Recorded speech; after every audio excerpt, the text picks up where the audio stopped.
Welcome student, welcome to my YouTube channel. तो आज हम जो है advantage of double entry system और disadvantage of double entry system के बारे में पढ़ेंगे। आपसे अनुरोध रहेगा कि आप वीडियो को अंत तक देखें और वीडियो को अंत तक देखने के बाद यदि आपको वीडियो ना समझ आए तो आप वीडियो में कमेंट जरूर करें कि इस टॉपिक को जो है वो इस प्रकार से दोबारा रिपीट करें या जो भी आपकी क्वेरी जो उसमें जरूर डालें, क्योंकि आप सभी जानते हैं कि जब तक आप वीडियो को अंत तक नहीं देखेंगे तो आपको वीडियो जो ध्यान से समझ नहीं आएगी। इसलिए आप वीडियो को बीच में क्विट ना करें, कृपया वीडियो को लास्ट तक देखें, अंत तक देखें और वीडियो को अंत तक देखने के बाद अपनी राय जरूर दें। तो हमारा जो आज का टॉपिक है वो advantage of double entry system. ये डबल एंट्री सिस्टम का हमारा अंतिम टॉपिक है। अभी तक हमने डबल एंट्री सिस्टम का काफी कुछ जो है वो पढ़ लिया है। आज हम इसका अंतिम टॉपिक करेंगे जिसमें advantage of double entry system के बारे में पढ़ेंगे, फिर disadvantage of double entry system के बारे में पढ़ेंगे। तो advantage of double entry system है नंबर 1 साइंटिफिक सिस्टम। आप सभी जानते हैं कि अगर बात करें कि डबल एंट्री सिस्टम की तो इसके बहुत सारे लाभ हैं और इनके लाभों की व्याख्या अगर की जाए तो जितनी ज्यादा की जाए तो उतना कम है। जिसमें इसका सबसे पहला लाभ है साइंटिफिक सिस्टम। आप सभी जानते हैं कि दोहरा लेखा प्रणाली एक वैज्ञानिक प्रणाली है। ये वैज्ञानिक प्रणाली क्यों है?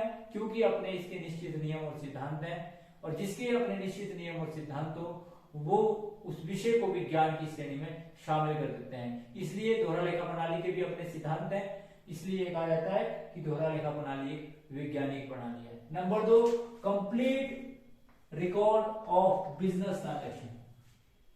डबल एंट्री सिस्टम में प्रत्येक व्यवहार का जो है वो दोहरा लिखा भी आता है और कंप्लीट रिकॉर्ड किया जाता है, चाहे वो आपका पर्सनल अकाउंट हो, चाहे रियल अकाउंट हो, चाहे नॉमिनल अकाउंट हो। सभी प्रकार के अकाउंट में लेखांकन के सिद्धांतों का पालन करते हुए, डबल एंट्री सिस्टम के सिद्धांतों का पालन करते हुए लेखा जोखा किया जाता है। इसलिए कहा जाता है कि इसमें जो इसलिए इसे डबल एंट्री सिस्टम को complete record of business transaction भी कहा जाता है और कंप्लीट अकाउंटिंग सिस्टम भी कहा जाता है कि double entry system is complete accounting system, book keeping accounting system. तो इस प्रकार से कहा जाता है कि इसमें प्रत्येक व्यवहार का दोहरा लिखा भी आता है, प्रत्येक व्यवहार के प्रत्येक खाते में जो लिखा गया जाता है, चाहे वो पर्सनल अकाउंट हो, चाहे रियल अकाउंट हो और चाहे नॉमिनल अकाउंट हो। उसके बाद अगला आएगी इलास्टिसिटी। ये बोलते हैं कि दोहरा लेखा प्रणाली में लोचशीलता यानी कि फ्लेक्सिबिलिटी, चेंजेबिलिटी वो संभव है, क्योंकि दोहरा लेखा प्रणाली में अगर बिजनेस का आकार हो तो बिजनेस का आकार यदि बड़ा हो, लार्ज हो या स्मॉल हो तो उसके अनुसार लेखा पुस्तकों की संख्या कम या ज्यादा की जा सकती है। बुक्स ऑफ अकाउंट जो है वो depend upon the size of business. तो यदि बिजनेस का आकार बड़ा हो तो हम जनरल के अतिरिक्त कुछ सहायक पुस्तकें रखते हैं, जैसे cash book, purchase book, cell book, purchase return book, cell return book, bill receivable book, bills payable book और प्रॉपर जनरल। अगर बिजनेस का आकार छोटा हो तो जनरल और कुछ सहायक पुस्तकों की ही सहायता ली जाती है, जिसके माध्यम से हम लेखा पुस्तकों में एंट्री कर लेते हैं। तो इसका मतलब है कि बिजनेस के नेचर के ऊपर, बिजनेस के साइज के ऊपर जो है डिपेंड करता है कि आप उसमें किसी भी प्रकार का जो है वो परिवर्तन कर सकते हैं। तो ये परिवर्तनशीलता का गुण जो है डबल एंट्री सिस्टम के अंदर पाया जाता है। उसके बाद है knowledge about the different account. आप सभी जानते हैं कि डबल एंट्री सिस्टम में बहुत सारे लेजर बनाए जाते हैं और जितने भी लेजर होते हैं वो सभी लेजर जो है वो आपको उस अकाउंट की विशेष रूप से जानकारी देते हैं। जैसे परचेज का लेजर जो है, परचेज अकाउंट जो है वो परचेज की जानकारी देता है, सेल का अकाउंट जो है वो सेल की जानकारी देता है, असेट के अकाउंट असेट की जानकारी देते हैं, लायबिलिटी के अकाउंट लायबिलिटी की जानकारी देते हैं, कैपिटल का अकाउंट कैपिटल की जानकारी देता है, एक्सपेंसेस के अकाउंट एक्सपेंसेस के अकाउंट जानकारी देते हैं, इनकम के अकाउंट इनकम की जानकारी देते हैं। तो इस प्रकार से ये कहा जाता है कि डिफरेंट अकाउंट्स की जानकारी जो है आपको डबल एंट्री सिस्टम में एक स्थान पर समराइज फॉर्म में मिल जाती है। उसके बाद अगला जो है knowledge about the profitability condition of the business. तो आप सभी जानते हैं कि प्रत्येक व्यवसाय का मुख्य उद्देश्य जो मेन ऑब्जेक्टिव होता है वो प्रॉफिट को अर्न करना होता है और डबल एंट्री सिस्टम के अंदर हम trading and profit and loss account बनाते हैं। ट्रेडिंग अकाउंट आपको व्यवसाय की ग्रोथ प्रॉफिटेबिलिटी और ग्रोथ लॉस पोजीशन के बारे में बताता है, जबकि प्रॉफिट एंड लॉस अकाउंट आपको व्यवसाय का नेट प्रॉफिट और नेट लॉस पोजीशन के बारे में बताता है। तो इस प्रकार से आपको जो है वो नॉलेज हो जाती है about the profitability condition of the business. उसके बाद knowledge about the financial position of the business, कि आपको व्यवसाय की फाइनेंशियल पोजीशन की जानकारी जो है हो जाती है ये अगर आप डबल एंट्री सिस्टम को अडॉप्ट करते हैं, क्योंकि डबल एंट्री सिस्टम के अंदर हम बैलेंस शीट बनाते हैं। Balance sheet tells you about the financial position of the business, asset liability capital position of the business. तो जब आप डबल एंट्री सिस्टम को अडॉप्ट करते हैं तो व्यवसाय की आपको फाइनेंशियल पोजीशन का भी पता लग सकता है। उसके बाद है प्रिपरेशन ऑफ ट्रायल बैलेंस। हम आप सभी जानते हैं कि हम जो है डबल एंट्री सिस्टम के अंदर ट्रायल बैलेंस को भी प्रिपेयर करते हैं। ट्रायल बैलेंस के दो साइडें होती हैं, एक डेबिट साइड और क्रेडिट साइड। अगर डेबिट साइड क्रेडिट साइड के टोटल से मिल जाती है तो इसका मतलब है कि डबल एंट्री सिस्टम का अब तक का काम जो है बिल्कुल सही है, कि जनरल में की गई जनरल एंट्री, सब्सिडरी बुक्स में की गई एंट्री और लेजर में की गई पोस्टिंग सही है, क्योंकि ट्रायल बैलेंस का मिलना इस बात की ओर इंडिकेट करता है कि आपका अब तक का काम जो है बिल्कुल सही है। तो इसलिए ये बोलते हैं कि इसके अंदर जो है ट्रायल बैलेंस को भी प्रिपेयर किया जाता है। उसके बाद less possibility of errors and fraud, क्योंकि आप सभी जानते हैं कि दोहरा लेखा प्रणाली में to keep a systematic record of business transaction, व्यावसायिक व्यवहारों का नियमित और सुव्यवस्थित ढंग से देखा जोखा किया जाता है। इसलिए इसमें बहुत कम चांस है कि किसी प्रकार की गलती हो या किसी प्रकार की फ्रॉड हो। किसी प्रकार की जो है ना तो गलती होगी और ना ही किसी प्रकार की जो है फ्रॉड होगी यदि आप डबल एंट्री सिस्टम को अडॉप्ट करते हैं। क्योंकि उसके बाद अगला जो है वो है जी कंपैरेटिव स्टडी। आप सभी जानते हैं कि डबल एंट्री सिस्टम में कंपैरेटिव स्टडीज आल्सो, आपकी कंपैरेटिव स्टडी जो है वो पॉसिबल है।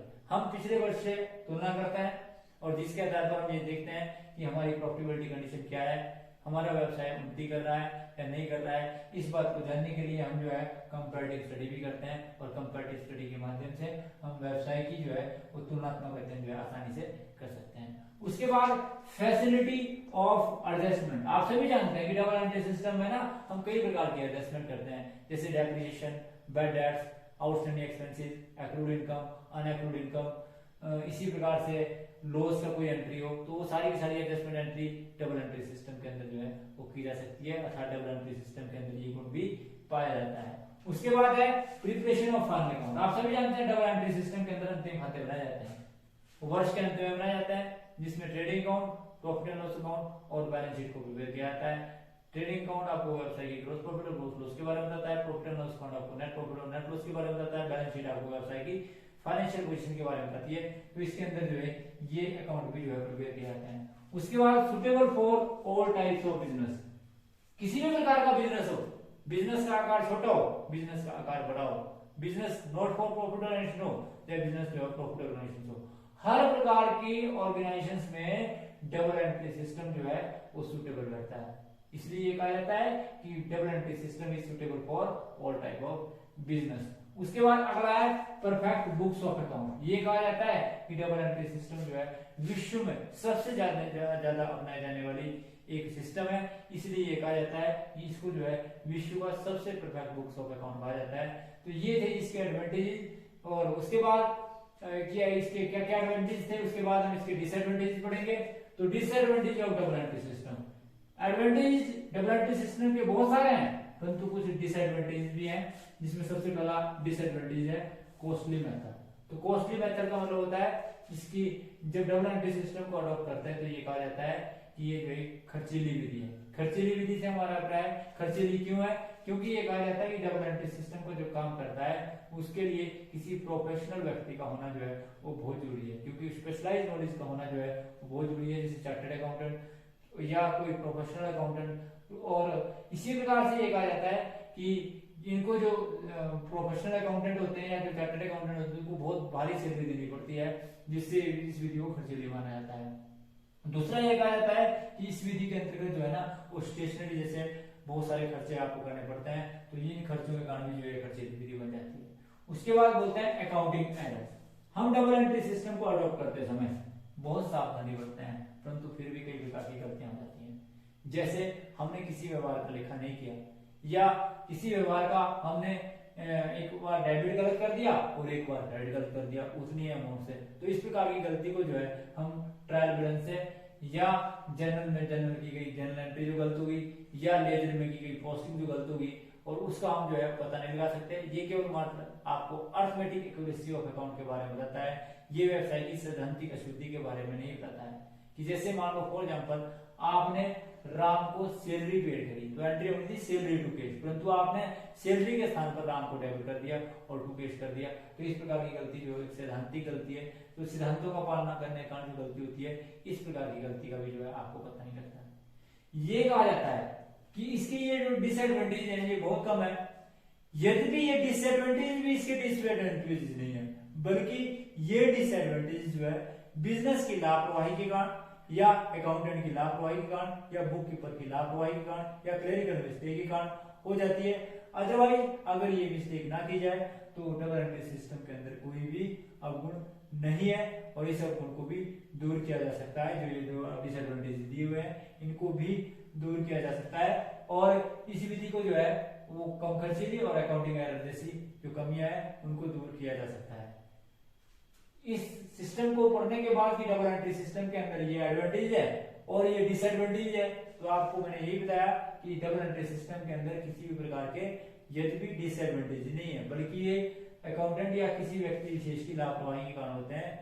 आज ये कहा जाता है कि डबल एंट्री सिस्टम जो है वो बहुत ही महत्वपूर्ण उपयोगी विषय है, जिस विषय की महत्ता इससे भी स्पष्ट होती है कि आज डबल एंट्री सिस्टम जो है विश्व के प्रत्येक देश द्वारा जो है वो अपनाया जाता है, लगभग सभी देशों द्वारा इसी सिस्टम को अपनाया जाता है। इसलिए कहा जाता है कि डबल एंट्री सिस्टम जो है विश्व की सबसे अधिक प्रचलित विधि है। तो इस प्रकार से आज हमारा जो डबल एंट्री सिस्टम का वो चैप्टर जो यहीं पर समाप्त होता है। Thanks for watching the video, please subscribe my channel.